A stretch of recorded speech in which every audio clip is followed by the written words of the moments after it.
और सबका स्वागत है बैंक साथी यूट्यूब चैनल पर। एग्जाम के रिलेवेंट पढ़ो, इनरिलेवेंट नहीं, इसी मोटिव से आज का वीडियो चालू करता है। आज की वीडियो में जो हम डेली कन्वर्स कवर करेंगे 3 जून का, जो कि हेल्पफुल रहने वाला है सारे कॉम्पिटिटिव एग्जाम में। तो विदाउट वेस्टिंग इन टाइम हम नेशनल अफेयर्स के ऊपर पहले पढ़ते हैं। तो नेशनल अफेयर्स से पहला न्यूज आ रहा है, ministry of port shipping and waterway के मिनिस्टर कौन है? यूनियन मिनिस्टर है सोनोवाल जी। तो सोनोवाल जी ने अनाउंस किया है the government target to make 76 national waterway inland waterway operation by 2027 तक। तो 2027 तक प्लान है गवर्नमेंट का कि 76 नेशनल वाटरवे बनाया जाए। अब जैसे कि हाईवे रहता है, एनएच रहता है, हाईवे एक दूसरे के साथ कनेक्ट रहता है, जिसकी वजह से आप कन्याकुमारी से अगर आपको जम्मू तक जाना है या कहीं भी जाना है तो आप एक जगह से दूसरी जगह तक जा सकते हो, क्योंकि एक दूसरे के साथ कनेक्ट होता है। और इसको मैनेज करने का काम गवर्नमेंट का रहता है। वैसे सेम चीज़ वाटरवे में भी रहती है कि शिप एक जगह से दूसरी जगह जा पाए। और इनलैंड बोला गया है, मतलब हमारे जो इंडिया है उसके अंदर ही जो भी रिवर है उसके थ्रू जो है एक जगह से दूसरी जगह जा पाए शिप, उसी के लिए जो है गवर्नमेंट ये इनिशिएटिव लेती है। ठीक है, तो ये आपको समझ आ गया कि वाटरवे क्या रहता है। और अगर बात करें कि टोटल 76 ऐसे वाटरवे बनाने की बात करें गवर्नमेंट, जिसमें आपको याद रखना है कि अभी अभी जो ये अनाउंसमेंट कर रहे थे तभी इन्होंने टोटल 47 जो है नेशनल वाटरवे और ऐड कर दिए गए हैं। ठीक है, तो टोटल पहले तो कम थे और अब 47 ऐड होने की वजह से टोटल 76 वाटरवे हो चुके हैं। और गवर्नमेंट का टारगेट है कि 2027 तक पूरा का पूरा इसको इम्प्लीमेंट करने का। तो इसकी इम्प्लीमेंट एजेंसी कौन है जो इसको पूरा पूरा दावर संभालेगी? वो है inland waterway authority of India, जिसका आपको हेडक्वार्टर नोएडा उत्तर प्रदेश में मिलने वाला है। ठीक है, तो इनका काम रहने वाला है कि ये नेशनल वाटरवे सही टाइम पे बनेगा कि नहीं, ये सब देखने का।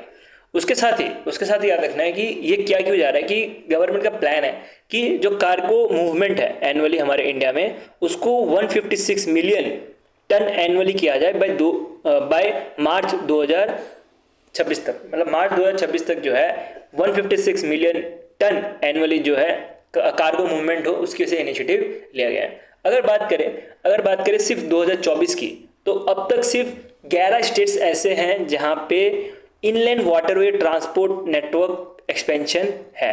इसका मतलब क्या हुआ कि ऐसे 11 स्टेट्स हैं जहां पे नेशनल वाटरवे है। पर गवर्नमेंट का प्लान है कि 2027 तक जो है टोटल 23 स्टेट और 4 यूटी को जो है कवर करने का। ठीक है, जैसे नेशनल हाईवे के बारे में बात करें तो नेशनल हाईवे ऐसा नहीं है कि एक स्टेट में है या कुछ 11 स्टेट 10 स्टेट में है। नेशनल हाईवे पूरे इंडिया में फैला हुआ है। वैसे गवर्नमेंट का प्लान है कि जो वाटर हाईवे है इसको पूरे इंडिया में फैलाया जाए और एक जगह से दूसरी जगह जो भी कार्गो मूवमेंट होता है वो हो पाए। बिकॉज बात करें, अगर हम रोड के थ्रू अगर कार्गो भेजते हैं तो बहुत महंगा पड़ता है, अगर हम ट्रेन के थ्रू अगर कार्गो भेजते हैं तो बहुत महंगा पड़ता है। एक ही ऑप्शन बच जाता है सबसे सस्ता, वो है हमारा शिपवे। तो शिपवे के थ्रू अगर भेजे या वाटरवे के थ्रू भेजे तो वो बहुत ज़्यादा सस्ता पड़ जाता है कार्गो के लिए। तो उसी की वजह से गवर्नमेंट ने इनिशिएटिव लिया है कि हम जो है अपना जो वाटरवे है नेशनल वाटरवे वो ज़्यादा से ज़्यादा बढ़ाएंगे, जिसकी वजह से जो कार्गो की मूवमेंट है वो ज़्यादा से ज़्यादा हो और कॉस्ट कम लगे ट्रांसपोर्टेशन का। इसी मीटिंग के दौरान एक इनिशिएटिव लिया गया है जो कि आप देख सकते हो कि जो वाटरवे 1 है, जैसे नेशनल हाईवे के जो नंबर्स रहते हैं अलग अलग, वैसे जो वाटरवे के भी अलग अलग नंबर रहते हैं। तो जो वाटरवे 1 है उसमें आपको गंगा मिलने वाली है। तो जो नेशनल वाटरवे 1 है इसके अंदर गंगा मिलेगी। इसका कहना है कि ये अपग्रेड करेगा 1500 से लेके 2000 डेट वेट टनेज। ये DWT जो दिख रहा है इसका मतलब हो गया डेट वेट टनेज, मतलब कितना जो है शिप कार्गो हैंडल कर सकता है। तो आप देख सकते हो कि 1500 से लेके 2000 तक जो है शिप हैंडल कर सकता है, DWT तक हैंडल कर सकता है। इसके साथ ही 2 तरह के हब भी बनाने की बात कर रहे हैं, वो याद रखना आपको, वाराणसी और हल्दिया में। तो यहाँ पे 2 तरह के हब भी बनाए जाएंगे बाय दी गवर्नमेंट। इसके साथ गवर्नमेंट का प्लान है कि नॉर्थ ईस्ट में भी जो है ज़्यादा एक्सपेंशन हो, जैसे ब्रह्मपुत्र रिवर हो गया वहाँ पे। और इसमें बोला जा रहा है कि 5,000 करोड़ रुपये जो है इन्वेस्ट करने की बात कर रहे हैं over the year of 5 year, जिसमें जो नेशनल वाटरवे 2 है जिसके अंदर ब्रह्मपुत्र आती है, उधर जो है टर्मिनल बनाया जाएगा, उसके साथ शिप को रिपेयर किया जाएगा और जो रोड है उसके भी एक्सेस दी जाएगी। अब ऐसा नहीं है कि हमने नेशनल वाटरवे तो बना ली, बट जब शिप पहुंची टर्मिनल पे उसके बाद वो सामान लेके जाने के लिए कोई रास्ता अच्छा नहीं है, तो उस केस में कुछ फ़ायदा नहीं है फिर वो पूरा पूरा प्रोजेक्ट बना के। तो इसके लिए जो रास्ते हैं वो भी अच्छे होने पड़ेंगे। तो इसी की वजह से नॉर्थ ईस्ट में बोला गया कि नॉर्थ ईस्ट में जो भी टर्मिनल है, शिप रिपेयर है या तो रोड का एक्सेस है, ये सब प्रोवाइड करने के लिए गवर्नमेंट 5,000 करोड़ रुपये जो है देने वाली है ओवर दी 5 ईयर। उसका नेक्स्ट इसके साथ ही याद रखना एक और चीज़, एक रीजनल वाटरवे ग्रिड भी बनाया जाएगा, जो कि कनेक्ट करेगा वाराणसी को डिब्रूगढ़ से, जो कि डिब्रूगढ़ आसाम में है, वाराणसी जो उत्तर प्रदेश में है, ये दोनों कनेक्ट करेगा। और ये किया जाएगा via Indo Bangladesh protocol root के अंतर्गत। अब ये इंडो बांग्लादेश प्रोटोकॉल रूट है क्या, उसको समझते हैं। ठीक है, मैं आपको थोड़ा सा डायग्राम के थ्रू समझा रहा हूँ, बिकॉज ऐसे समझ नहीं आएगा और मेरा डायग्राम से बन भी नहीं पाएगा। मैं ट्राई करूंगा जितना मैं बना सकता हूँ। ठीक है, तो मान लेते हैं ये नॉर्थ ईस्ट है। ठीक है, ये देख सकते हो ये सिक्किम है। ठीक है, ये सिक्किम है मान लो। ये जो पार्ट है हमारा नॉर्थ ईस्ट है, ये वेस्ट बंगाल है। ठीक है, ये वेस्ट बंगाल है। ये मान सकते हैं ये गंगा रिवर आ रही है। ठीक है, एक मिनट, थोड़ा कलर अलग ले ले तो सही रहेगा ना। गंगा रिवर का कलर थोड़ा अलग ले लेता है। तो गंगा रिवर मान लेते हैं ये है, जो कि बांग्लादेश में जा रही है, और यहाँ से जो ब्रह्मपुत्र रिवर आती है वो भी बांग्लादेश में जा रही है। अब मेरा पॉइंट क्या है कि इसमें आप देखोगे तो आपको मिलेगा कि अगर शिप को अगर यहाँ से जाना हो तो ऐसे घूम के जाके नॉर्थ ईस्ट की तरफ जाना पड़ेगा, जिसको चिकन नेक बोला जाता है, उसके थ्रू होके जाना पड़ेगा। तो यहाँ से ज़्यादा टाइम लग सकता है। और अगर बात करें कि अगर इसकी जगह पे अगर सीधे चले गए तो फिर वो जल्दी से जल्दी पहुंच सकती है। यहाँ इस रूट के थ्रू चले गए तो जल्दी से जल्दी पहुंच सकती है। तो यही गवर्नमेंट का प्लान है। गवर्नमेंट का पहले से प्लान है कि जो नॉर्थ ईस्ट इंडिया है उधर अगर हमें सामान भेजना है तो वो हम जो बांग्लादेश का जो सी रूट है उसको यूज़ करेंगे। मान लेते कोलकाता के थ्रू ही अगर नॉर्थ ईस्ट में सामान भेजना हो तो पूरा घूम के जाना पड़ेगा। वो घूम के ना जाना पड़े उसके लिए जो है इंडो बांग्लादेश प्रोटोकॉल रूट जो है यूज़ किया था, जिसके वजह से जो कोलकाता से जो है बांग्लादेश का जो रिवर का रूट है उसको यूज़ करते नॉर्थ ईस्ट जा सकते हैं। तो यही रूट यूज़ करने वाले हैं वाराणसी से डिब्रूगढ़ तक जाने के लिए। तो बोला जा रहा है कि टोटल कार्गो का एक्सपेक्टेशन है कि टोटल 32.2 मिलियन टन एनुअली जो है 2033 तक जो है भेजा जाएगा। ये प्लान है गवर्नमेंट का। ठीक है, तो एग्जाम को लेकर क्या पॉइंट है उसको एक बार पढ़ लेते हैं, वापस से रिवाइज कर लेते हैं। देखियो, पहली चीज़ क्या रखना है कि टोटल 76 नेशनल वाटरवे बनाने की बात चल रही है 2027 तक, जिसमें 47 न्यू वाटरवे ऐड होंगे। ठीक है, तो इसमें 47 न्यू वाटरवे ऐड किए गए हैं और अभी ये मीटिंग जब हो रहा था तभी इन्होंने डिसाइड कर लिया था ये चीज़। और बात करें इसको इम्प्लीमेंट कौन करेगा, इसको इम्प्लीमेंट करेगा वो inland waterway authority of India, जिसका आपको हेडक्वार्टर नोएडा में मिलने वाली है। उत्तर प्रदेश नोएडा में इसकी हेडक्वार्टर मिलेगी। इसके साथ ही 2 तरह के कार्गो हब बनाए गए, वाराणसी और हल्दिया में। ये भी चीज़ आपको ध्यान देते हुए चलनी है। तो ये ज़्यादा इंपॉर्टेंट न्यूज़ है और बाकी पढ़ना तो आपको सब कुछ ही है। नेक्स्ट में बढ़ते हैं। तो नेक्स्ट न्यूज़ आ रहा है मिनिस्ट्री ऑफ डिफेंस की तरफ से कि मिनिस्ट्री ऑफ डिफेंस ने अप्रूव कर दिया है mini Ratna category 1 status for 3 defence PSU, मतलब पब्लिक सेक्टर अंडरस्टैंडिंग। तो जो भी पब्लिक सेक्टर अंडरस्टैंडिंग है 3 तरह के, इनको जो है अलाउ कर दिया गया है कि ये एक तरह से मिनी रत्ना कैटेगरी 1 के अंतर्गत काम कर सकते हैं। अब तक ये मिनी रत्ना कैटेगरी 2 के अंतर्गत काम करते थे। ठीक है, कौन कौन से 3 डिफेंस PSUs हैं उनका नाम एक एक करके कवर कर लेते हैं। पहला है म्यूनिशन इंडिया लिमिटेड, जिसका हेडक्वार्टर आपको पुणे महाराष्ट्र में मिलने वाली है। दूसरा मिलेगा आर्म्ड व्हीकल निगम लिमिटेड, जिसका हेडक्वार्टर आपको चेन्नई तमिलनाडु में मिलने वाला है। और तीसरा मिलेगा इंडिया ऑपलेट लिमिटेड, जिसका हेडक्वार्टर आपको देहरादून उत्तराखंड में मिलने वाला है। तो ये 3 जो है आपको नाम याद रखना है और ये 3 को जो है as a mini Ratna category 1 के अंतर्गत रखा गया है। अब ये जो स्टेटस दिया गया है, ये स्टेटस दिया है कि ज़्यादा से ज़्यादा फाइनेंशियल और ऑपरेशनल ऑटोनॉमी हो, जिसकी वजह से अपना जो बिजनेस है या अपना जो प्रॉफिट है इन डोमेस्टिक डिफेंस मैन्युफैक्चरिंग में वो बढ़ा पाए। ठीक है, तो अपना जो डोमेस्टिक मैन्युफैक्चरिंग है उसके साथ जो एक्सपोर्ट है वो बढ़ा पाए, उसी वजह से इनको ये स्टेटस दिया गया है। देखिए, ऐसे देखा जाए तो कैटेगरी जो है टोटल 3 तरह की होती हैं। मैं थोड़ा सा आपको समझा देता हूँ। टोटल कैटेगरी 3 तरह की होती हैं। एक होता है मिनी रत्ना, एक होता है नवरत्ना, एक होता है महारत्ना। ठीक है, तो हम नवरत्ना और महारत्ना के बारे में बात नहीं करेंगे, हम बात करेंगे मिनी रत्ना के बारे में। मिनी रत्ना में 2 कैटेगरी होती है, एक होती है कैटेगरी 1, एक होती है कैटेगरी 2।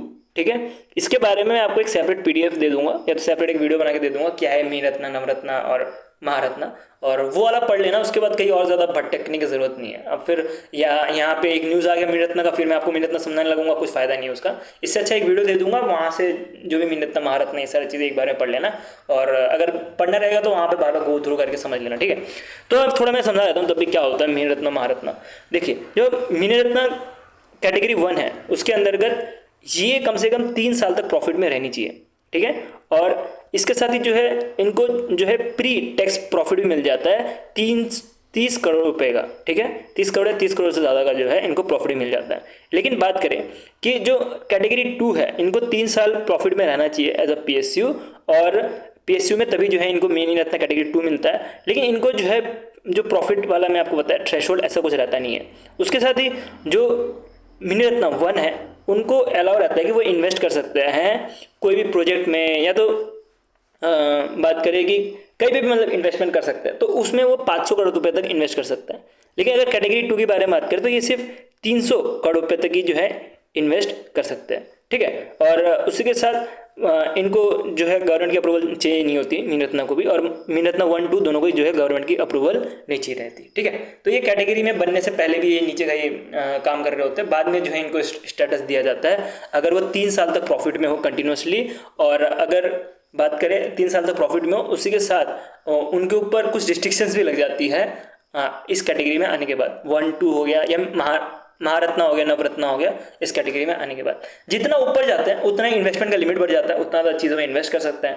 और जितना ऊपर जाता है उतना ही जो है उस PSU को जो है एटोनॉमी भी मिल जाती है काम करने के लिए, ठीक है। विदाउट गवर्नमेंट अप्रूवल्स एटोनॉमी भी मिल जाती है। अगर बात करें एज ऑफ जून 2025 टोटल, अगर मिनी रत्न कैटेगरी 1 के बारे में बात करें तो 64 मिनी रत्न है, और कैटेगरी 2 के बारे में बात करें तो टोटल 12 है। तो टोटल जो है मिनी रत्न हमारे इंडिया में टोटल 76 है, ठीक है। तो कभी कभी आपको जो है डायरेक्टली मिनी रत्न ही पूछ लिया जाता है, तो मिनी रत्न जब कभी पूछा जाता है तो 64 के 64 याद रखना तो पॉसिबल है ही नहीं। तो इजी क्या है, इजी ये है कि आप कुछ कुछ जो इंपॉर्टेंट जो रेगुलरली पूछा जाता है मिनी रत्न उसको याद करते हुए चलो। जैसे कि मिनी रत्न कैटेगरी 1 के अंतर्गत BSNL आता है, उसके साथ ही मिनी रत्न कैटेगरी 1 के अंतर्गत Indian airport authority of India आता है, उसके साथ जो भारत अर्थ मूवर लिमिटेड है वो आता है। तो ये 3-4 नाम होते हैं जो कि बार बार एग्जाम में रिपीट होते रहता है। Mostly airport authority of India से लास्ट ईयर जो है 2 से 3 क्वेश्चन आ गए थे, और इसमें से ज़्यादा क्वेश्चन फंसते हैं, ठीक है। कुछ 3-4 ही जो मिनी रत्न होते हैं वहाँ से फंसते हैं। और नवरत्न के बारे में बात करें तो नवरत्न और महारत्न ये बहुत कम है, तो इनको जो है पूरा रट्टा लगाना पड़ता है जो भी ये है, क्योंकि यहाँ से आपको कहीं से कुछ भी क्वेश्चन पूछा जा सकता है। पहले ये पैटर्न देखा गया था UPSC में, ठीक है। तो UPSC में कुछ ऐसा पैटर्न देखा गया था, फिर उस पैटर्न को जो है SSC ने कॉपी किया, और उसी पैटर्न को जो है अब बैंक भी थोड़ा बहुत कॉपी करते हुए चल रहा है, ठीक है। तो अब आपको पता भी होगी बैंक थोड़ा SSC की तरफ शिफ्ट होते जा रहा है, ठीक है। तो इसलिए आप मान सकते हो कि फ्यूचर में क्या पता यहाँ से आपको नवरत्न या महारत्न में से कोई आपको पूछ लिया जाए सीधे कि इसमें से कौन सा है या कौन सा नहीं है, ठीक है। नेक्स्ट न्यूज़ में बढ़ता है।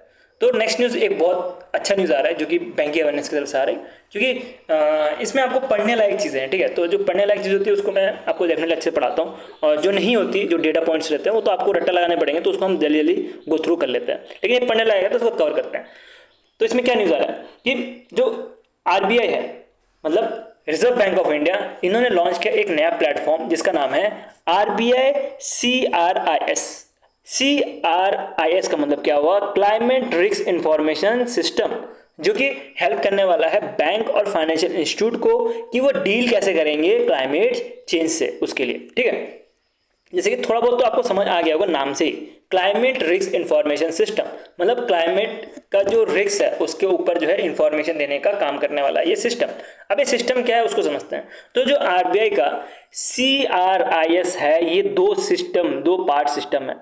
पहला पार्ट सिस्टम आपको पब्लिक रजिस्ट्री मिलने वाली है, ठीक है। दूसरा जो है आपको प्राइवेट पोर्टल मिलने वाला है, ठीक है। पहला क्या है, पब्लिक डिक्शनरी है, जिसके अंतर्गत ये एक तरह का वेबसाइट है जो कि anyone can visit which will show the climate related data like rainfall, temperature, map. इसका मतलब क्या हुआ कि एक तरह का वेबसाइट है जहां पे आप या तो मैं जो नॉर्मल पब्लिक है वो विजिट कर सकते हैं, और जो भी डेटा है क्लाइमेट रिलेटेड डेटा जैसे कि रेनफॉल हो गया, टेम्परेचर हो गया, या तो मैप के थ्रू जो है वो सारी चीज़ें जो है देख सकते हैं। और एक जो है सिस्टम बनाया गया प्राइवेट पोर्टल। अभी प्राइवेट पोर्टल जो है ये सिर्फ बैंक और फाइनेंशियल जो इंस्टीट्यूट्स हैं उनके लिए एप्लीकेबल रहने वाला है। तो इनको क्या क्या दिया जाएगा, जैसे हमें फैसिलिटी दी जा रही है रेनफॉल टेम्परेचर देखने का, तो इनको फैसिलिटी दिया जाएगा, give them readymade reliable climate data to help them to take better decision. अब फाइनेंशियली कैसे बेटर डिसीजन ले सकते हैं उसके ऊपर जो है रेडीमेड डेटा देने का काम करेगा ये प्राइवेट पोर्टल, ठीक है। तो ऐसा बोला गया कि आरबीआई की तरफ से ये CRIS में जो है ऐसा 2 तरह के सिस्टम रहने वाले हैं। अब आरबीआई को क्या जरूरत पड़ रही है, अब क्लाइमेट चेंज और बैंक के बीच में क्या रिलेशन है उसको हम समझते हैं। Why does RBI need this, उसको समझते हैं। देखो, climate change can cause big losses to the businesses. अब देखो, बिजनेस और बैंक दोनों एक दूसरे के साथ लिंक है।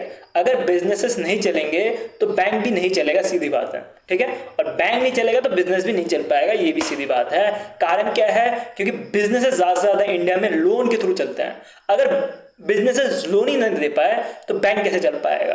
तो इसी की वजह से बोला गया है that a risk for the bank too, मतलब अगर बिजनेस को लॉस हुआ तो वो बैंक को भी एक तरह से रिस्क है, because people may not able to repay loan. इसका मतलब क्या हुआ कि अगर बिजनेस के पास पैसा ही नहीं है तो बैंक को रीपे कैसे करेगा लोन। तो इसी की वजह से आरबीआई का कहना है कि बैंक को जो है एज इसको रिस्क लेना पड़ेगा।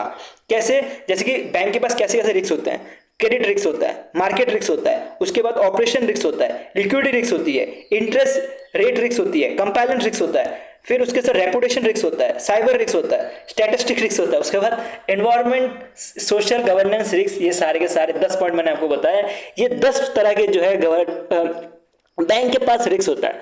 तो आरबीआई का कहना है कि ये 10 के साथ जो है आपको 2 रिस्क और ऐड करना है कि आपके साथ ऐसा हो सकता है कि क्लाइमेट की वजह से आपको बैंक को जो है नुकसान हो जाए। तो उसी के लिए बोला गया है कि आपको जो है आरबीआई ने बोला है कि बैंक को कि आपको जो है फिजिकल रिस्क और ट्रांजिशन रिस्क ये दोनों को भी ऐड करना है आपके जो 10 रिस्क है उसके साथ, ठीक है। तो ये 10 रिस्क आपने ऑलरेडी स्टैटिक में पढ़ा रहेगा। तो ये 10 रिस्क के साथ आपको जो फिजिकल रिस्क है या तो ट्रांजिशन रिस्क है उसको भी ऐड करते हुए चलना है। अब फिजिकल रिस्क क्या हुआ, फिजिकल रिस्क वो रिस्क जो कि डिजास्टर की वजह से होता है, नेचुरल डिजास्टर उसके से होता है, तो उसको फिजिकल रिस्क के अंदर रखने के लिए बोला गया। अब मान लेते हैं कि कोई बिजनेस है, ठीक है। तो बिजनेस मान लो पहाड़ के इलाके में है, ठीक है।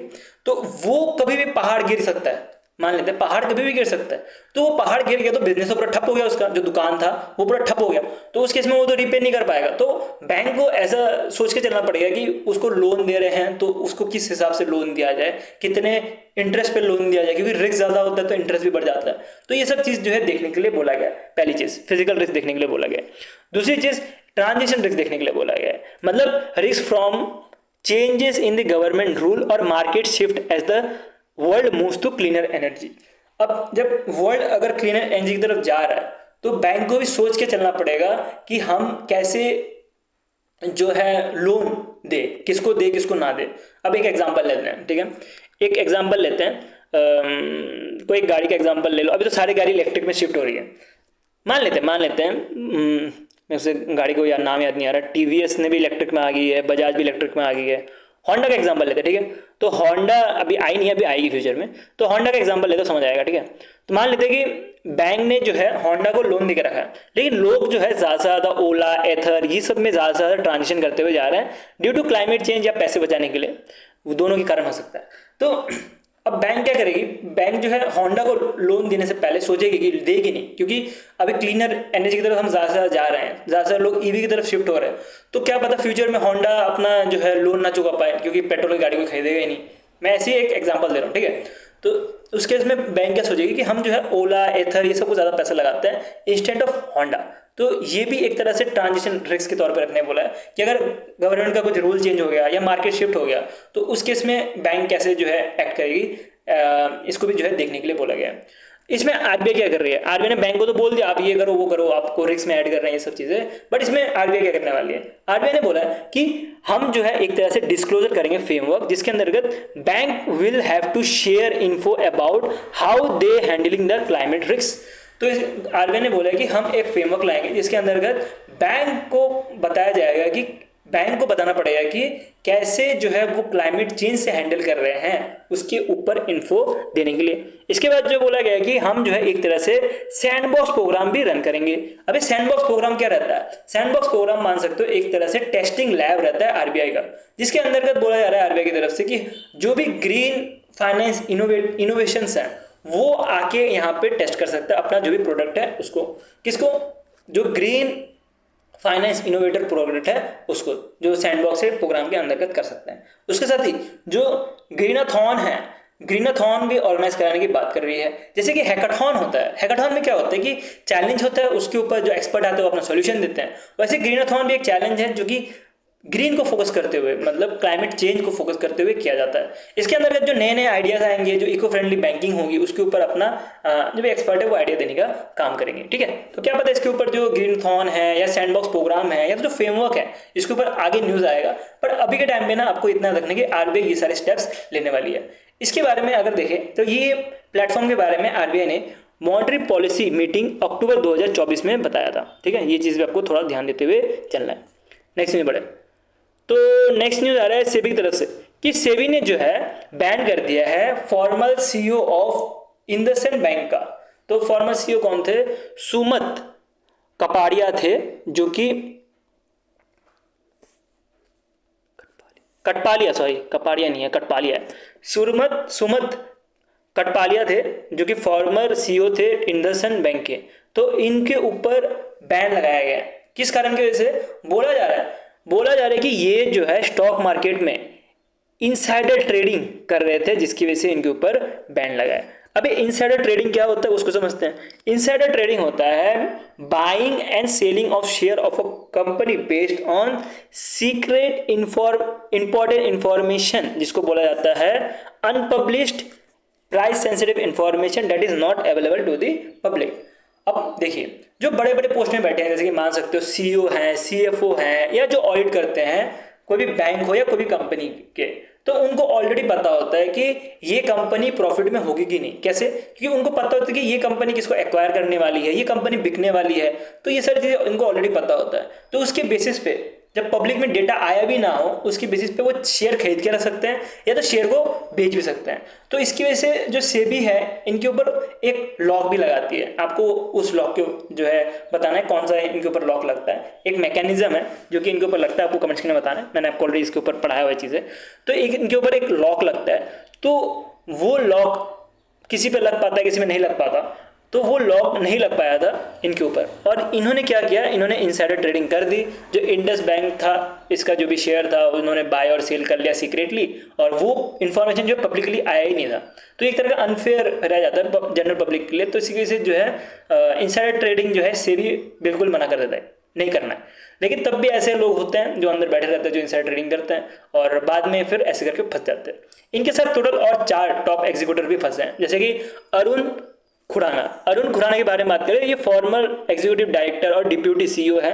उसके साथ सुशांत सौरभ भी फंसे हैं, जो कि head of the treasury operation में काम कर रहे थे इंडसइंड बैंक में। उसके साथ रोहन भी फंसे हैं, जो कि head of the GMC operation में काम करते थे, जीएमजी ऑपरेशन में काम कर रहे थे। उसके साथ अनिल राव जो है चीफ एडमिन ऑफिसर्स थे कंज्यूमर बैंकिंग में। तो ये टोटल 5 लोग को जो है बैन किया गया है बाय दी सेबी, कि अब जो है ट्रेडिंग नहीं कर पाएंगे, ऐसा कुछ कहना है। ठीक है, तो मैंने आपको ऑलरेडी बता ही दिया क्या कारण था, क्योंकि सेबी ने फाउंड किया है this official may have trade IndusInd bank share while having unpublished price sensitive information, जैसे कि कोई इंपॉर्टेंट इन्फॉर्मेशन हो गया, सीक्रेट इन्फॉर्मेशन हो गया, which is a violation of insider trading rule. तो ये चीज़ मैंने आपको ऑलरेडी समझाई दी।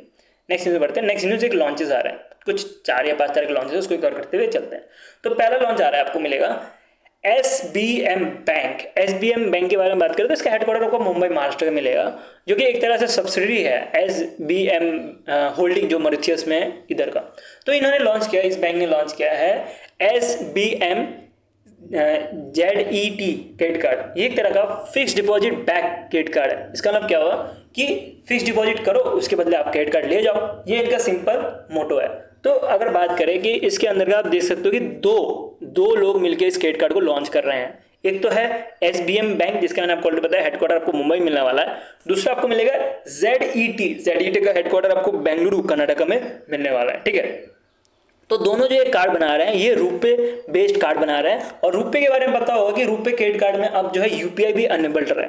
तो इसी वजह से जो आप देख सकते हो कि इस कार्ड में जो है यूपीआई अनेबल्ड है, और जो भी पर्सन अगर पे करना चाहे यूपीआई के थ्रू वो भी कर सकता है बाय यूजिंग दिस कार्ड। इसमें मिनिमम जो है एफडी की लिमिट वो 5,000 रुपये है, और 5,000 रुपये दे के जो है ये क्रेडिट कार्ड ले सकते हो। तो अगर 5,000 रुपये अगर जमा किए हैं तो इसका मतलब जो लिमिट है वो 4,500 रुपये या 5,000 से कम ही रहने वाली है, ठीक है। कि 5,000 से ज़्यादा हो गया तो क्या पता वो क्रेडिट कार्ड यूज़ करके सारा का सारा पैसे लेके भाग जाए। तो इसलिए जो एफडी की लिमिट होती है ना, उससे क्रेडिट कार्ड की लिमिट कम ही रखी जाती है, ठीक है। नेक्स्ट न्यूज़ में बढ़ते हैं। नेक्स्ट न्यूज़ आ रहा है जो कि आ रहा है मध्य प्रदेश से, ठीक है। तो मध्य प्रदेश बोल रही है हम लॉन्च कर रहे हैं राय वीर स्कीम के अंतर्गत बोला जा रहा है, ये अनकरेज कर रहा है कि जो रोड एक्सीडेंट विक्टिम होता है उनको हेल्प करने के लिए। आप जैसे फोटो से देख सकते हो, ये लड़की जो है हेल्प कर रही है जो भी इंसान का कुछ एक्सीडेंट हुआ है उसके लिए। क्यों हेल्प कर रही है? क्योंकि हेल्प करना भी चाहिए इंसान को, दूसरे इंसान की। बट ऐसा रहता है इंडिया में, नॉर्मली देखा जाता है कि कोई अगर एक्सीडेंट हो गया तो वो छोड़ के चले जाते हैं, मतलब छोड़ के चले जाते हैं, समझ गए ना मैं क्या बोलने की कोशिश कर रहा हूँ। तो छोड़ के चले जाते हैं, या तो बोलते हैं यार पुलिस के चक्कर में कौन पड़ेगा, इससे अच्छा देखते ही नहीं है, या तो वीडियो बना लेते हैं।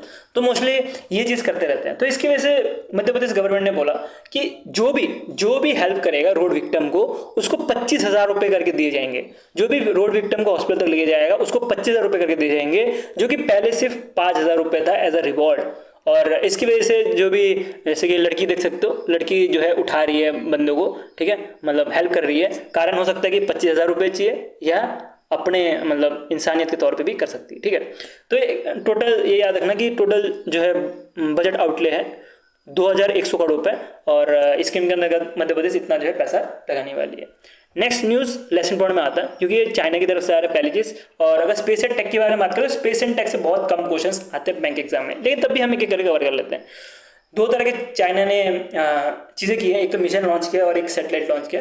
पहला मिशन जो आपको मिलेगा ताइवान-2 मिशन, जो कि एक तरह से चाइना का मिशन है जो एस्ट्रोनॉट है इसको ढूंढने का, ठीक है। और बाकी इतना याद नहीं रखना, चाइना जो है थर्ड कंट्री बनी है जो कि कुछ ऐसा सैंपल एस्ट्रोनॉट को जो है अपने इधर कुछ रिटर्न लेके आया है, अटेम्प्ट किया है रिटर्न लेके आने के लिए। इससे पहले जापान और यूएसए ये चीज़ कर चुकी है। नहीं चलते, नेक्स्ट चाइना की तरफ से आ रहा है सियाचिन 26 सैटेलाइट। इसका काम है कि लैंड को मॉनिटर करना, इन्वायरमेंट प्रोटेक्शन और इकोनॉमिक प्लानिंग करना, ठीक है। तो ये सारे चीज़ें के लिए जो है ये सैटेलाइट लॉन्च किया गया है, और ये चाइना का जो लैंड है उसको मॉनिटर किया जाएगा, उसके साथ जो इन्वायरमेंट को ऐसे प्रोटेक्शन दी जाए वो सब चीज़ें दिखी जाएगी इस सैटेलाइट के द्वारा। इसको सैटेलाइट को बहुत जो है चाइना के बहुत सारे जो है 4 से 5 मिलके जो है लॉन्च किए हैं। बट आपको याद रखना है कि इनका नाम, ठीक है, हर्बिन इंस्टीट्यूट ऑफ टेक्नोलॉजी जो चाइना में है, इन्होंने इसको डेवलप किया गया है, ठीक है। स्पेस एंड टेक से आप देखो उठा के बहुत कम क्वेश्चन आते हैं, तो बेटर ये है कि अगर याद कर पाते हो तो ठीक है, और याद नहीं कर पाते हो तब भी ठीक है, इतना कोई इशू नहीं है। इसमें भी बहुत कम क्वेश्चन आएंगे। ज़्यादा फोकस करो कि नेशनल और बैंकिंग अच्छे से कवर कर लो, उधर से आपको ज़्यादा से तो क्वेश्चन मिल जाते हैं, ठीक है। और बाकी चीज़ें भी अवार्ड और फिर अपॉइंटमेंट ये सबको पहले कवर करते हुए चलो, बाद में ये सारी चीज़ें पढ़ना जो स्पेस की चीज़ें। नेक्स्ट बढ़ते हैं फर्स्ट इन न्यूज़। गूगल ने AI एक डॉल है रशिया की, उसके ऊपर बनाया गया है, ठीक है। तो मैं आपको फ्यूचर में जो वीकली PDF आएगा, ये आपने ऐसा डॉल देखा होगा ऐसा करके ना, तो ऐसा डॉल मैं आपको इमेज ऐड कर दूंगा। अभी बहुत सारा कॉर्पोरेट इशू चल रहा है, आपने देखा होगा मोहन मंगल के साथ भी जो हो रहा है, तो वो चीज़ मैं नहीं चाहता कि मेरे यहाँ पे भी हो। तो मैं अब ट्राई करता हूँ कि जितने भी इमेजेस हैं या तो मैं खुद क्रिएट करूँ या तो AI के थ्रू क्रिएट करूँ, ना कि किसी का कॉपी पेस्ट कर लूँ। तो इसकी वजह से मेरे को कुछ अच्छा इमेज नहीं मिला, बट फ्यूचर में जब वीकली बनेगा मैं डेफिनेटली यहाँ पे एक इमेज ऐड कर दूंगा, जिससे आपको समझने में हेल्प हो किस डॉल की बात कर रहा हूँ। लेकिन अभी के लिए समझते हैं। अभी के लिए जो गूगल ने ये लॉन्च किया है, ये इंडिया का first multi layered ecosystem embedded all across all platform में बनाया गया है। और इसको जो है इंस्पायर किया है जो रशियन नेस्टिंग डॉल है उससे, ठीक है। तो एक तरह का AI है जो कि नॉर्मल AI रहता है वैसे ही रहने वाला है, जो कि रशियन नेस्टिंग डॉल के थ्रू जो है इंस्पायर्ड है। ये चीज़ आपको ध्यान देते हुए चलना है, ठीक है। नेक्स्ट में बढ़ते हैं। तो ये आप देख सकते हो कि अगर आपको हमारा प्लान लेना है, हम जितने भी करंट अफेयर्स रहते हैं माइंड मैपिंग फॉर्म में देते हैं, और ये आपको एक साल के लिए 349 में मिल जाएगा, और अगर 6 महीने के लिए अगर किसका बजट कम है तो टोटल 199 में भी मिल जाएगा। ये आपको अवेलेबल हो जाएगा mappingaffairs.com में। इवन टेलीग्राम में भी आप पूछ सकते हो क्या क्या मिलने वाला क्या क्या नहीं, वो आपको नीचे लिंक मिल जाएगा, वहाँ से देख सकते हो। डिस्क्रिप्शन में लिंक देकर रखा है, वहाँ से भी पूछ सकते हो क्या क्या मिलेगा क्या क्या नहीं, अगर कुछ डाउट हो रहा हो तो, ठीक है। नेक्स्ट में बढ़ते हैं MU और कोलैब। तो आप देख सकते हो ये एक टेबल है जिसमें हमने ऑर्गेनाइजेशन 1, 2 और फिर उसका जो भी पर्पज़ है या तो की नोट्स है उसको लिख के रखा हुआ है। तो पहली बात करें तो इंडिगो ने एमयू साइन किया है with Bangalore international airport limited, और बोल रहे दोनों मिलके हम जो है 1100 करोड़ रुपए इन्वेस्ट करेंगे for maintenance, repair and overhaul facility for Indigo. ठीक है, क्या maintenance, repair and overhaul facility for Indigo, और वो भी 4000 प्लस एयरक्राफ्ट के लिए। तो इसके लिए जो लैंड अलाउ किया गया है by the Bangalore Indigo airport, वो आपको देखना है। टोटल 31 एकड़ का जो है लैंड अलाउ किया गया है टू डी इंडिगो, और टोटल कॉस्ट लगने वाला, जैसे मैंने ऑलरेडी बताया कि 1100 करोड़ रुपए जो है एज अ कॉस्ट लगने वाला है। और इसका एग्जैक्ट लोकेशन जो बेंगलोर का जो इंटरनेशनल एयरपोर्ट है यहाँ पे बनाने वाले हैं। ये आप देख सकते हो, ये लोग लगे हैं बनाने के लिए, और टोटल 400 एयरक्राफ्ट इसके अंतर्गत मेंटेनेंस, रिपेयर होंगे। और इसके अंतर्गत जो नैरो बॉडी एयरक्राफ्ट है या वाइड बॉडी एयरक्राफ्ट है, सारे के सारे आने वाले हैं। ऐसी सेम फैसिलिटी इंडिगो के पास ऑलरेडी दिल्ली और बेंगलोर में है, और अब ये बेंगलोर में सेकंड बन रहा है। ठीक है, और इसके साथ आपको ये भी याद रखना कौन जो है इसको हेड कर रहे हैं, टून जो है हेड कर रहे हैं, जो कि मिड अगस्त 2025 से जो है इसको हेड करने वाले हैं। ये न्यूज़ भी इंपॉर्टेंट है, बट इतना भी ज़्यादा इंपॉर्टेंट नहीं है, ज़्यादा फोकस करते हुए मत चलो। यहाँ से जो इतना वाला पार्ट है ना, ये ज़्यादा इंपॉर्टेंट है। उसके साथ आपको ये बस इसका फुल फॉर्म जो है मैंने आपको यहाँ पे प्रोवाइड किया हुआ है, ये याद करते हुए चलना है। ठीक है, बाकी ऊपर वाले इंपॉर्टेंट है, बाकी ये एक्स्ट्रा इन्फॉर्मेशन है, क्योंकि पूछा नहीं चांस बहुत कम है, बट कभी पूछ लिया तो फिर रिस्क हो सकता है। तो पढ़ सकते हो तो बहुत ज़्यादा अच्छी बात है। नेक्स्ट पढ़ते हैं। नेक्स्ट आ रहा है, माइक्रोसॉफ्ट कॉर्पोरेशन ने जो है एमयू साइन किया है या पार्टनरशिप की है गोटा डेटा सर्विस लिमिटेड के साथ, और दोनों मिलके बोल रहे हैं कि हम जो है एआई का जो एडॉप्शन है इंडिया में वो बढ़ाने का काम करेंगे। और ये कैसे बढ़ाया जाएगा कि जो माइक्रोसॉफ्ट का अजर एआई है उसको यूज़ किया जाएगा, और उसके साथ ही जो गोटा का जो सर्वेलेंस शक्ति क्लाउड है उसको यूज़ किया जाएगा। तो जो अजूर एआई है, आई थिंक प्रोनाउंसिएशन सही कर रहा हूँ, अजर ही बोलते होंगे ना इसको, अजर या एसूस जो भी है। ठीक है, इसको देख लेना, मैं अगली बार से ध्यान दूंगा इस पर कि जो ये माइक्रोसॉफ्ट का जो एआई है इसको जो है शक्ति क्लाउड के साथ ऐड किया जा रहा है। ठीक है, तो शक्ति क्लाउड हमारे इंडिया मुंबई बेस्ड है, और माइक्रोसॉफ्ट के बारे में पता ही होगा, तो ये यूएस बेस्ड कंपनी है। तो ये दोनों को जोड़ के हमारे इंडिया में जो है एआई एडॉप्शन ज़्यादा हो उसके लिए फोकस किया जा रहा है। अब ये जो है सपोर्ट करेगा जो इंडिया एआई मिशन है उसको, जो कि मिनिस्ट्री ऑफ इलेक्ट्रॉनिक्स इन्फॉर्मेशन ने लॉन्च किया था। और इसके बारे में बात करें तो ये इनिशिएटिव के अंतर्गत टोटल 10,372 करोड़ रुपए का एक इनिशिएटिव है, जो कि 2024 में लॉन्च किया गया था। तो इसको जो है सपोर्ट करने का काम करेगा। नेक्स्ट आता है, नेक्स्ट आ रहा है एम ग्रीन आपको हैदराबाद तेलंगाना बेस्ड कंपनी मिलेगी। इन्होंने साइन किया है MU with port of authority जो नेदरलैंड में है, पोर्ट ऑफ रोटरडम अथॉरिटी जो कि नेदरलैंड में है, और टोटल ये 1 बिलियन का जो है डील होने वाला है। और इनका गोल है, एनुअल गोल है कि 1 million ton of green fuel जो है ये ट्रेड करने का काम करेंगे। कितना? 1 मिलियन ग्रीन फ्यूल जो है ट्रेड करने का काम करेंगे, मतलब इंडिया से जो है ट्रेड होकर नेदरलैंड में जाएगा। इंडिया में कहाँ पे ये बनने वाला है? इंडिया में जो है आंध्र प्रदेश में जो काकीनंदा है लोकेशन कहीं पे, वहाँ पे जो है ये बनने वाला है। और टोटल कॉस्ट बोला जाए 12,500 करोड़ रुपये लगेगा। इसकी प्रोडक्शन जो है सेकेंड हाफ ऑफ 2026 से होगी। ठीक है, अभी के टाइम पे तो उसको कंस्ट्रक्शन करना पड़ेगा, उसके बाद जो है बोला जा रहा है प्रोडक्शन सेकेंड हाफ ऑफ 2026 से होगी। उसके बाद उत्तर प्रदेश गवर्नमेंट के बारे में बात करें तो उत्तर प्रदेश गवर्नमेंट ने जो है ऑस्ट्रेलिया की यूनिवर्सिटी के साथ पार्टनरशिप की है, और दोनों मिलके बोल रहे हैं कि हम जो है बूस्ट करेंगे एजुकेशन क्वालिटी को। कैसे? कि हम जो है इंटरनेशनल स्टैंडर्ड हमारे उत्तर प्रदेश में लाएंगे। उत्तर प्रदेश गवर्नमेंट का ये कहना है कि हम जो है इंटरनेशनल स्टैंडर्ड हमारे उत्तर प्रदेश में लाएंगे, और इंटरनेशनल लेवल की जो है एजुकेशन दी जाएगी, जो कि अलाइंड है नेशनल एजुकेशन पॉलिसी 2020 के अंतर्गत। और इसके अंतर्गत आपको इम्प्लीमेंटेशन हब भी देखना है कि इसको कौन इम्प्लीमेंट करने वाला है। इम्प्लीमेंटेशन हब के तौर पे गौतम बुद्ध यूनिवर्सिटी जो नोएडा बेस्ड है, इसको एज अ सेंटर हब बनाया गया। नेक्स्ट चलते हैं। नेक्स्ट आ रहा है अपॉइंटमेंट। 4 तरह के अपॉइंटमेंट है आज के दिन में, उसको कवर करते हैं। तो पहला अपॉइंटमेंट मिलेगा आपको वेंकटेश कोरला है, जो मुंबई में रहता है। कोरला में समझ लेना, कोरला है। तो ये जो है अभी के टाइम पे प्रेसिडेंट एंड सीईओ की तरह काम कर रहे हैं हिंदुजा ग्रुप सॉल्यूशन लिमिटेड के, और अभी के टाइम पे इनको ग्लोबल सीईओ बनाया गया है हिंदुजा ग्लोबल सॉल्यूशन लिमिटेड का। पहले ये हिंदुजा ग्लोबल सॉल्यूशन है, ये अमेरिका में काम कर रहे थे, अब इनको ग्लोबली सीईओ बनाया गया है। और ये रिप्लेस कर रहे हैं दे सरकार को, जो कि रिटायर्ड हो चुके हैं। और इनका अपॉइंटमेंट के साथ ही एक और अपॉइंटमेंट हुआ था, वो आपको मिलेगा महेश कुमार नातलापति, जो कि डिप्यूटी सीएफओ थे। सीएफओ मतलब चीफ फाइनेंशियल ऑफिसर का काम कर रहे थे हिंदुजा ग्लोबल सॉल्यूशन में। अब इनको जो है ग्लोबल सीएफओ बनाया गया है, ठीक है। पहले डिप्यूटी सीएफओ थे, अब ग्लोबल सीएफओ बनाया है हिंदुजा ग्लोबल, कितना सारा ग्लोबल हो गया, ग्लोबल सॉल्यूशन लिमिटेड का। और ये रिप्लेस करेंगे श्रीनिवास को, ठीक है। तो श्रीनिवास भी रिटायर्ड हो गए। अब इसको याद कैसे रखना है, इसका मैंने एक छोटा सा ट्रिक बनाया था, बट थोड़ा फनी ट्रिक है, ठीक है। देखो यार, अपॉइंटमेंट बहुत ज़्यादा हो जाता है लास्ट में पढ़ना। तो मैं जब एज ए एस्पिरेंट पढ़ता था, तो मैं भी इसी ट्रिक के थ्रू पढ़ता था। तो क्या पता किसी को हेल्प हो जाए, अगर एक स्टूडेंट को भी हेल्प हो जाए तब भी मेरे लिए सफिशिएंट है, ठीक है। तो इसका ट्रिक कैसे याद रखना है, देखो, कभी भी जो वाइफ होती है वो हस्बैंड से ज़्यादा डोमिनेट करती है ना।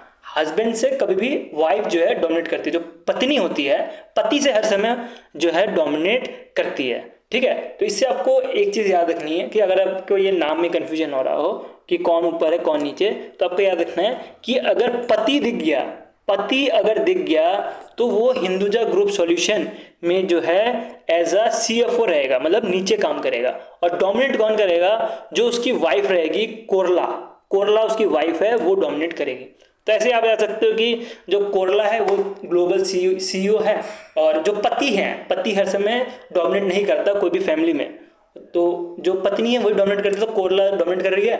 और जो उनकी जो पति है, आप देख सकते हो नुतलापति जो है, वो जो है सीएफओ की तरह काम कर रहे हैं, क्योंकि वो जो है डोमिनेट नहीं कर रहे, ठीक है। नेक्स्ट चलते हैं, नेक्स्ट आ रहा है वीटोल बनका, जो कि फॉर्मर 400 मीटर स्प्रिंटर है, पोलैंड से आते हैं। तो इनको अपॉइंट किया गया है as a president of World Anti Doping Agency का। अब ये एंटी डोपिंग एजेंसी के बारे में बात करें, वर्ल्ड एंटी डोपिंग एजेंसी, ये एक तरह से लोग या तो जो स्पोर्ट्समैन होते हैं वो क्या करते हैं कि दवाई लेते हैं अपना स्ट्रेंथ बनाने के लिए या रनिंग करने के लिए दवाई लेते हैं, तो वो ना हो पाए उसके लिए काम करते हैं। तो उसके लिए जो है प्रेसिडेंट अभी इनको बनाया गया है, ठीक है। उसके साथ ही वाइस प्रेसिडेंट भी बनाया गया है, ये आपको चाइना की तरफ से मिलने वाली है यांग, जो कि farmer short range speed taker है, चाइना की तरफ से आती है। और इनका टर्नओवर आप देख सकते हो यहाँ से चालू होगा, 2026 से चालू होगा और ये 2028 तक चलेगा, 31 दिसंबर 2028 तक इनका टर्नओवर चलने वाला है। बस एक छोटा सा न्यूज़ है जिसको आपको याद करते हुए चलना है। नेक्स्ट बढ़ते हैं डिफेंस की तरफ से। तो पिनाका रॉकेट, यार बार बार इसके ऊपर न्यूज़ आती रहती है, तो इसके ऊपर वापस से एक न्यूज़ आएगी कि जो आर्मामेंट रिसर्च डेवलपमेंट इस्टेब्लिशमेंट है, जो कि एक तरह का डिवीजन है डीआरडीओ का ही, इन्होंने एक तरह से एक लाइसेंस के ऊपर साइन किया है, licensing agreement for transfer of technology with Pune based NIBE, इसका वो फुल फॉर्म नहीं है, एनआईबीई लिमिटेड ही है। तो इनके साथ एक एमयू साइन किया है, जिसके अंतर्गत बोला जा रहा है कि जो Pinaka multi barrel rocket launcher है, इसको प्रोडक्शन करने वाले हैं, इसके साथ इसकी बैटरी कमांड पोस्ट के लिए भी जो है प्रोडक्शन करने वाले हैं, ठीक है। तो 2 तरह का प्रोडक्शन करने वाले हैं। अब पिनाका रॉकेट के बारे में बात करें तो पिनाका रॉकेट जो इसका नाम है वो ड्राइव है पिनाक से, और पिनाक एक तरह से एडवांस इनडायरेक्ट फायर वेपन है, जो कि रिप्लेस कर दिया है वैसे तो रशिया का जो BM-21 है उसको, ठीक है। तो पिनाका रॉकेट के बारे में बात करें तो आप देख सकते हो ये टोटल 2 तरह के बैराल है, देख सकते हो 2 तरह के बैराल है, और इस एक बैराल में आप देख सकते हो कि टोटल 6 तरह के रॉकेट्स है। थोड़ा जूम कर देगा, ये देख सकते हो टोटल 6 तरह के रॉकेट्स हैं, ठीक है। तो 6 तरह के रॉकेट्स होते हैं, और इसको एक जगह से दूसरी जगह आराम से लेके जा सकते हैं, क्योंकि ये जो है जो हैवी वेरिकल में इसको डाला जाता है। तो एक जगह से दूसरी जगह ये मूवेबल आराम से है, और टोटल 12 जो है स्ट्राइक कर सकता है कंटिन्यूसली, ठीक है। तो एक के बाद एक जो है कंटिन्यूसली ये छोड़ सकता है, और टोटल ये 12 ऐसे मिसाइल्स होते हैं। तो पिनाका रॉकेट मैंने आपको ऑलरेडी बहुत बार पढ़ाया हुआ है, और अभी वापस से एक तरह से आपका रिविजन हो गया यहाँ से, ठीक है। नेक्स्ट एक छोटा सा न्यूज़ है जो कि स्पोर्ट्स की तरफ से आ रहा है कि जो पेप्सिको है वो एक तरह से यूके बेस्ड जो फार्मूला 1 है उनके साथ पार्टनरशिप किया है, और इन्होंने बोला है कि हम जो F1 रेसिंग 2030 तक एज अ मान सकते हो स्पॉन्सर की तरह काम करेंगे, ठीक है। तो F1 रेसिंग आपने देखी रहेगी, तो इसके लिए ये काम करने वाले हैं। इसी के साथ हमारा जो डेली करंट अफेयर्स है वो खत्म हो गया, अराउंड 40 मिनट के आसपास लग गया। थोड़ा वीडियो बड़ी होगी बिकॉज समझाना भी था चीज़ें। और बात करें इस पीडीएफ के बारे में, तो ये पीडीएफ हमारे वेबसाइट में अवेलेबल है, इवन जो टेलीग्राम ग्रुप है यहाँ पे भी अवेलेबल है, ठीक है। तो टेलीग्राम ग्रुप में जाकर इसको आप डाउनलोड कर सकते हो। और वीडियो अच्छा लगा तो लाइक कर देना, ऐसे ही कंटेंट दिखते रहने के लिए सरकार चैनल, और वीडियो को शेयर कर दो अपने दोस्तों के साथ, क्योंकि मुझे भी ग्रो होना है, ठीक है। और जितना ज़्यादा मैं ग्रो होऊंगा उतना मैं आपको बाद में फ्री पीडीएफ भी दे पाऊंगा, क्योंकि ये सब पीडीएफ बनाने में बहुत मेहनत लगती है और पैसे भी लगते हैं। तो सपोर्ट करो, मैं डेफिनेटली आपको जितना हो सकता है उतना मैं आपको फ्री में कंटेंट प्रोवाइड करूंगा। सो वीडियो अभी के लिए हम इतना रखते हैं। Thank you watching for this video.